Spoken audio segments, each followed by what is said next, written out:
go. Well, this Cambium has created a mobile app that connects these trees that were going to go to waste. Or just think of like something in your backyard where you're like, hey, I got to get this thing out of here. It looks like it's going to, freaking tip over and shatter the old grandma's house next door. So we're trying to get a little, get out there sooner. So this is a way to take the lumber, the felled logs, bring it into the sawmills, into the manufacturing, create the 2x material, 2x4, 2x4, 2x6, 2x8 dimensional lumber, the boards like 1x4, 10 foot for like decking or like siding or like tables. Literally, I mean, it's endless.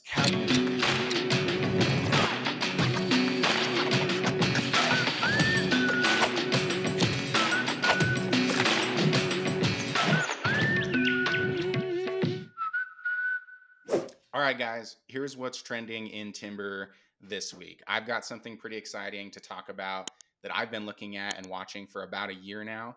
It's something that the UK has had that we have not had until now. I got a little hint that it was dropping this week from a conference that I went to, and I'm glad to see that it's finally out. It's going to be something that's pretty exciting, so we're going to dive into that. Nick, what are you going to look at today? Well, do you want me to jump into it? Yeah, let's do I it. got a lot of good stuff. All right, let me share my screen real quick. I thought this was one of the coolest things that I've seen in a while. And it spawned out of when we were at the Colorado Mass Timber Coalition conference here a couple weeks ago in Fort Collins. We ran into a couple guys. Charles Gale, he's been with like Smart Lamb, wealth of knowledge. He's an awesome guy. You got to get to know him.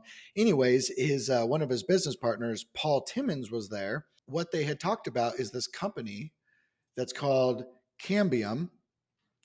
Cambium caught my interest the other day because look at this. The Ben Christensen, the co-founder of Cambium, is what it is. It's a mobile app. It's Uber for logs. Isn't that what like Charles was trying to say is the catchphrase? So they got one aspect of their business is Uber for logs, but like what they do holistically is they basically upcycle all of the fallen timber that goes to waste. I think on their website they talk about decay, disease, debris, stuff like that, and they basically capture all this fallen timber and then they turn it into useful products. And I think what you're talking about right now is part of what they do. Uber for logs, where they connect arborists with log trucks that get it sent to mills, and basically trees that would have gone to the landfill now get put into products like what you're looking at and sharing on their website right now. And I think their product coin term is carbon smart wood.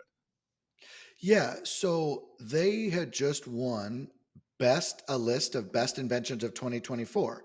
And I thought this was Wow. incredibly epic. Half of my problems come from logistical issues. To be able to get logs and dimensional lumber from the sawmill to the customer, old. It's like it's just like it's built from the 1950s still, and it really hasn't been updated. And the concept here is there's a lot of waste that happens and occurs. So just think about like storms, right? You know, that crazy storm that came through Missoula, Montana a couple months ago, absolutely ravished the city. You know, I think they said 10,000 trees in the city alone went down. staggering numbers. I didn't know it was 10,000. That's insane. So those 10,000 trees, take a look at this, end up in a dump or up in smoke. Yeah. Now, So what's that? quick note on that, because we don't have the infrastructure to handle or do anything with that.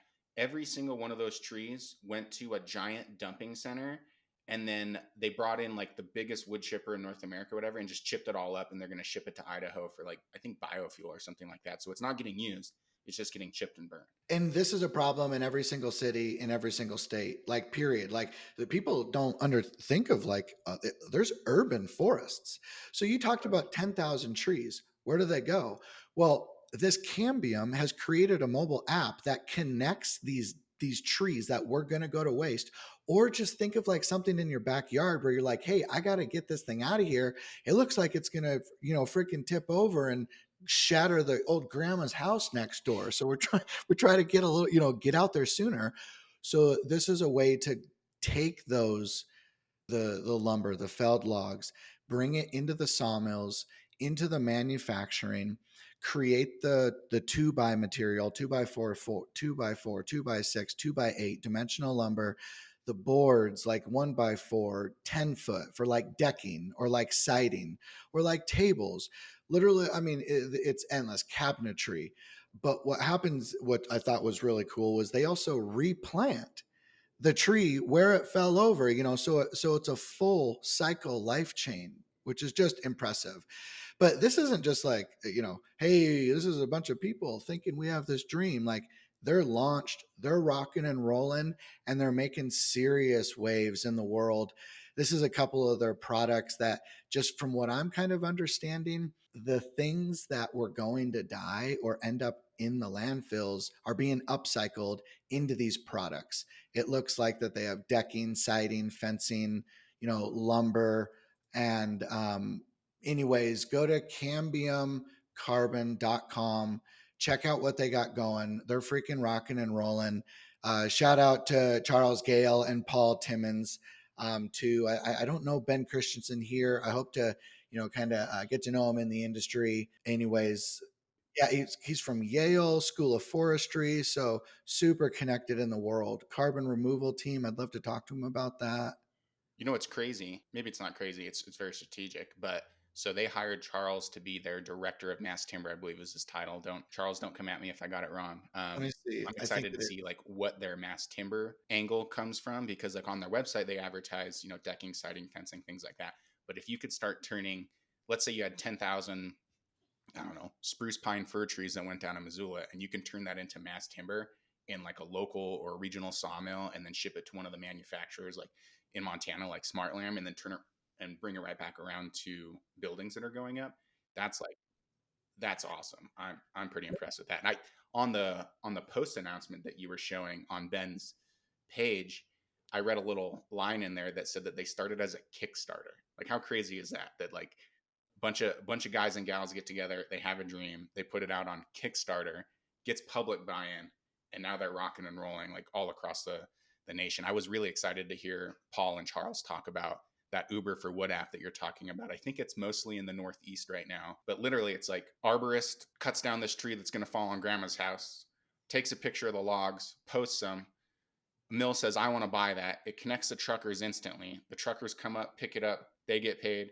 The mill gets their logs, the arborist gets paid. And so there's like an incentive and like a built-in platform to basically connect the fallen tree to the end user. And I think that's super cool. And I think it's well deserving of a Time Magazine Best Invention recognition for sure. It's impressive. I'm kind of scrolling through all this stuff, but like, this is real world already of what they've done.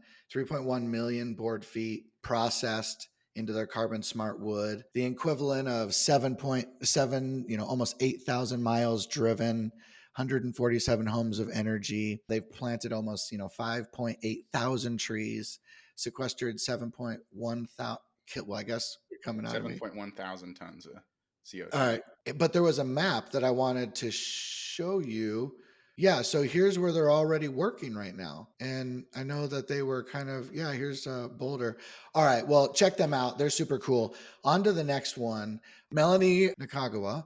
So from Microsoft. So this is enabling a more sustainable data centers. Last week, we announced that Microsoft is pioneering the use of super strong, ultra lightweight wood in 2 data centers to drastically reduce embodied carbon emissions. The construction industry contributes 13.5% to global carbon emissions, especially steel and concrete. By integrating cross-laminated timber, CLT, into our data centers designs, we are reducing the embodied carbon footprint by up to 65% compared to traditional methods such as precast concrete. You know, it's crazy. So in the first Trending in Timber episode, we talked about Google doing their a headquarters building in Mass Timber. Last week, we talked about Walmart doing a huge million-plus-square-foot campus in Mass Timber.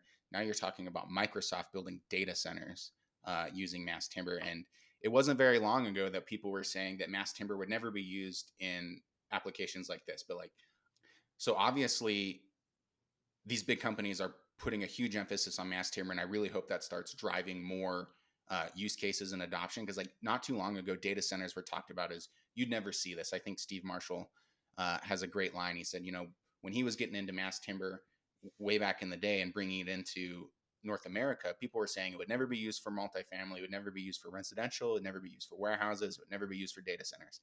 Now you're seeing that kind of stuff everywhere. I mean, like, look at that rendering. Obviously, they've got CLT on their mind, and I don't think that these two data centers are going to be the last that we see using mass timber. I think it's clearly the start. Well, these multi billion dollar companies, they have to look good to the people. They have to look good to the public, and there's no better way to look good than to build sustainably and ethically, and know where your trees are coming from, and replant trees once you cut them down and harvest them, and have a sustainable forest. I'm just kind of going to, this is literally news.microsoft.com. You can go here and get a more in-depth look at this. All right, Microsoft is $1 billion for climate innovation fund. Oh, it looks like that they're putting up and trying to help with. So that, I thought that was super cool. That caught my eye. Okay, so I thought this was epic. So California is exploding. Here's a project where there's 151,000 square feet of timber, 3 buildings on 1 square block. But what I thought was interesting is, this is a very beautiful design, and, you can just see the glow of the timber, and it's beautiful. But what's interesting is anything over time deteriorates. I don't care if it's concrete, steel, whatever. Your lawn outside, what if you don't take care of it, it becomes overgrown or it deteriorates like anything. And so I thought this was really great. Nicholas Sills, he's one of the most experienced, smartest guys out there. He's a consultant in the world of mass timber. Great guy. Had him on the Mass Timber Group Show podcast, and he just made this really cool comment that was significant. It kind of screamed experience. And what he said was, hey, it's beautiful building, but just note that a 5-degree angle back cut on the end of the glue lam will do a lot for longevity and soffit members. And so this is just a small observation that the ends of these glue lams have a square angle, 90-degree cut. And if we just chopped it back 5%, a back cut, it will allow the moisture to drastically just not hit it as much and not deteriorate it, and just keep the longevity and the beauty of it. So just kind of a simple, kind of, someone with a lot of experience just kind of saying, hey, this would help out a lot. And I think a carpenter could easily get up there, and that's the beauty of working with timber, and make that cut back. And I think you could probably do it without marking the CLT decking that's on top. But obviously that, you're probably splitting hairs up there. Anyways, I thought that was pretty epic. Yeah, it's like quick tips like that. Like, it just comes from, I'm not going to put numbers in Nick's resume, but I know that he's done significant amounts of designs, all the way from manufacturing to like end user delivery. Like, he's been involved in that whole thing, and he's done a lot of projects. So having somebody experienced like that just peek at what you guys are doing could save, you know, I don't know what the long-term repair slash upkeep would be on those glue lambs right now, but if Nick says that, hey, a 5% quick cut on that could save significant, time, effort, and money down the road, like, it's worth paying attention to. It is. Well, and this, even just to cap this off, no pun intended, this sparked off like another interesting conversation with this Jonathan Smart. Talked about, like, are there any detailing standards for mass timber? I've seen that woodworks structural details, but these are more engineering details coming from steel detailing. And the point of what I'm getting at is, like, there's a lot of people trying to figure the landscape out, and we're leaning on each other and we're working with each other, and a lot of this stuff happens in the comments of LinkedIn. I can't recommend enough kind of just getting more involved in LinkedIn. It's where the people come to talk. So all right, man, what do you got? So this is something that I first took a peek at like a year ago. It was off the back of our first conference, I think, as we were planning for our second. Lots of people had questions around insurance for mass timber, whether that's builder's risk or like end user policies. And so I went out and I just kind of did some digging around, and there was like a couple little white papers on woodworks. There's nothing that went into too much depth, but I found something out of the UK actually, that they called the Mass Timber Insurance Playbook. Obviously, it was designed for their market, their economic kind of sphere. but basically went through like best practices, like A to Z scenarios. Here's what you do, why you do it, when you do it, who you communicate with in order to make sure that your insurance is the best it could possibly be, cost effective wise, and coverage for mass timber buildings. And so, for those that aren't in the know, mass timber faces kind of a big insurance challenge because when insurance companies look at how they're going to insure and then price those policies, they look backwards at like 100 years of data and say, okay, well, this type of building that's this tall with this type of structural material, here's what it costs to repair. Here's the average.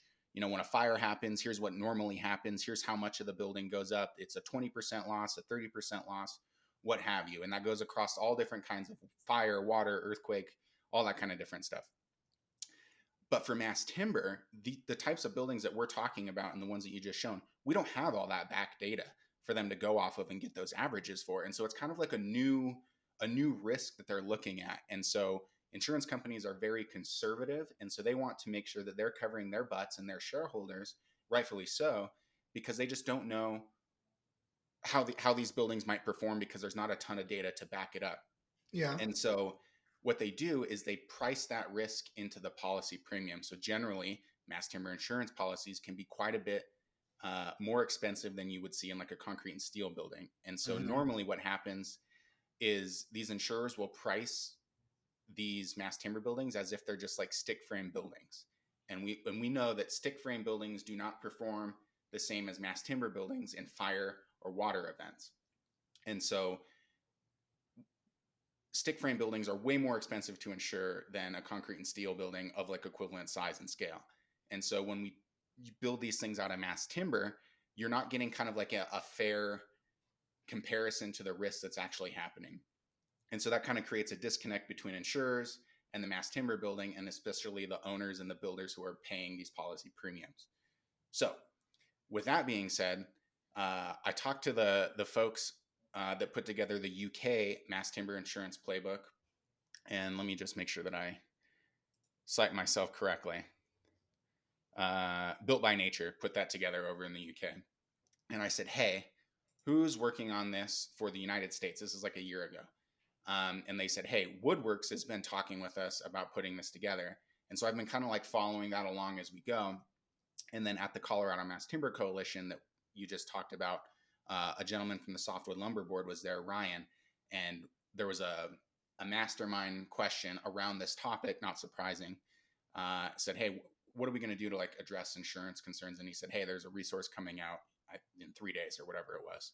And it dropped. So this is the Mass Timber Insurance Playbook. And it puts together an entire basically plan of action for every different stakeholder, from owners to builders to manufacturers to architects, engineers, all the sub trades, if you will. And it goes through and it says, hey, here's the big concerns that we're looking at. Here are solutions to address those. Here's what you need to keep in mind from like I'm building a mass timber building. The architect, the engineer, everybody's communicating with their insurance provider to make sure that they're addressing all those concerns that they have so they don't get that bad apples to oranges comparison. It's way too long to go into in depth, but I highly recommend everybody go to woodworks.org and search for this Mass Timber Insurance Playbook and download it and see what I'm talking about. It looks like, just, for example, like in the bottom, the T3 Minneapolis, and then also like the Michael Green Architecture, DLR Group, Structurecraft, these types of organizations, this is the biggest in the industry, flat out, period. And so like just having those testimonials or these real world project test cases, this is like the gold standard. And if anybody doesn't know what Woodworks is, they are the gold standard. They're a nonprofit association that has been developed to help developers or anybody that is trying to develop commercial mass timber. They'll hold your hand. It's a free service. They have staffed engineers. They're a wealth of information, and they're just the go-to source for anything. White papers, that like what this insurance is. This is probably 1,000, different sources, test cases to get more educated, to bring this to your team or the people that don't know what's going on, and to present this to them, on a silver platter of like, hey, no, like we're doing this whole mass timber thing in every major city. actively for years now, it's time to step up and kind of understand that there is a change in the choice to build sustainably. Totally. And they host webinars, and they've got regional reps everywhere. You can go online and find out who is yours. But back to this insurance playbook. So this was authored by Philip Callow and Jim Glockling. You guys can follow them on LinkedIn, like very, very knowledgeable folks. But some of the key takeaways that I had here, um, back to what I talked about, like they don't have the data, the loss data historically to put together like an apples to apples price comparison on what's going on. So in here, they're in the introduction, they say mass timber buildings present a challenging risk profile that often defies common principles and methods of loss estimation, largely because it is not served by a body of actuarial data. And so what they did is they put together this kind of step by step process of what you're gonna look at. And so they say, as with all buildings, the critical challenge posed by mass timber can be grouped into these 6 basic categories: occupancy, scale, core and shell, other structural challenges, fire mitigation, and water exposure mitigation.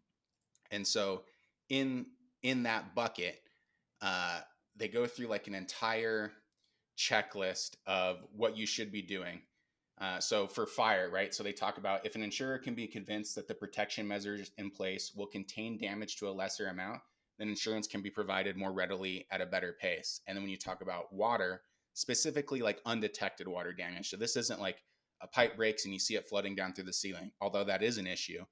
When you're talking about mass timber, if there's like a little tiny leak behind the toilet and it goes on for years undetected, like we all know that water and mass timber don't play very well together. And so you can get all kinds of mold and basically increase the cost of repair for that. And so they talk about, installing humidity probes and sensors, especially in those concealed places, routine inspections, and maintenance of all the cladding, coating, and finishes to make sure that your water isn't, you don't have those water challenges. Who wants to read insurance stuff? Like, you know what I'm saying? Like, this is the driest stuff in the entire world. So, like, for the love of God, like, thank you for kind of like paying attention. But my point is, it doesn't matter what part of the team that you are a part of, and then you're listening to this for a reason. You're either an architect, an engineer, a builder, a GC. You're in the mass timber industry, a developer or an investor, or you're trying to figure out. You're in the construction industry, and you're playing a very pivotal role in getting this mass timber to the finish line. And long story short, everything is in pre-design phase. That's where we win. When all of those teams come together around a table and a blank sheet of paper, or maybe the developer or the money bags, they at least have an idea. But once they come together, that's where the magic happens. But what we're saying is insurance is a critical role. If you can't get insured, you're not building, Yeah, so especially like, if you can't hey, get insured at a dollar yeah, amount that matches your pro forma, right? It all comes back down to what things cost. And so yeah, on insurance like can that be drier than a popcorn fart. on that, bringing everybody to the table at the very end of this, they have, I'm not going to go through all of these, but basically it's like, hey, you're in concept phase. Here's the key themes you need to talk about. Here's the major risk mitigation actions. And then there's an actual like box right here for insurance actions. Here's what you need to do with your insurance provider. And they go through concept, planning, design, manufacturing, construction, and then commissioning and closeout. And then operations, right? Everybody knows that the buildings are going to be occupied and operated. And to cap it all off, they have an example, right? Here's exactly what this looks like. And it's pages and pages long. But I encourage everybody to go check this out, regardless of what phase, what role you're in with mass timber, because your input is required to get favorable terms for these developers to get insurance, which means that the building gets off the ground. So everybody go to woodworks.org. We'll link it down in the show notes below, but definitely check out this resource. It's going to be huge. Sweet.